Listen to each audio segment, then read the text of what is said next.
dhalinyarada hogaamisa xisbiga kulmiye ee dalkani Jarmalka oo telefishinka caalamiga ee Cable TV xiriir la soo sameeyay ayaa aad ugu hambaliyeeyay gudidii dhawaan loo magacaabay inay soo diyaariyaan shirweynaha xisbiga kulmiye kuwa ka tirsan xisbiga kulmiye oo ansixiyay waxaana hadaladoodii kamid ahaa sida tan bismillaahir rahmaanir rahiim waxaan halkan hambaliyaad u balaaran uga soo jeedinayaa hogaanka xisbiga kulmiye iyo gudida qabanqaabada ay magacaabeen iyo sida fiican ee hawlaha shirka u qabanqaabinayay sida isku xidhan hawsha wadaan wayna ognahay xisbiga kulmiye taariikhdiisa iyo waxyaabo soo maray waxaan u rajaynayaa gudida qabanqaabada in si fiican hawsha loo igmaday uga soo bixi doonaan hogaanka xisbiga iyo darafyada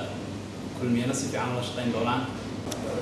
waxaan ugu baaqayaa dhammaan bulshooyinka reer Soomaaliland daljoog iyo dibadjoogba inay ka qayb qaataan horumarka ballaaran ee maanta dalka ka socda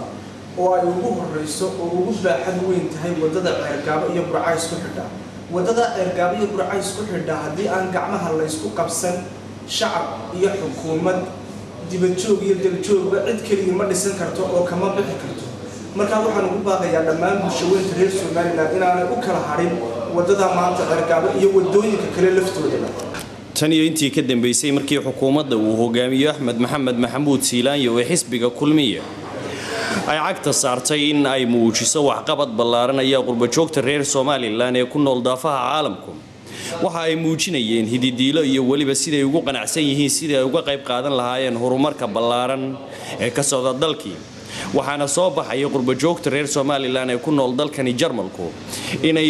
sameynayaan abaabul ay kaga qayb qaadanayaan sidii gacan ay uga geysan lahaayeen jidka ugu dheer Soomaaliland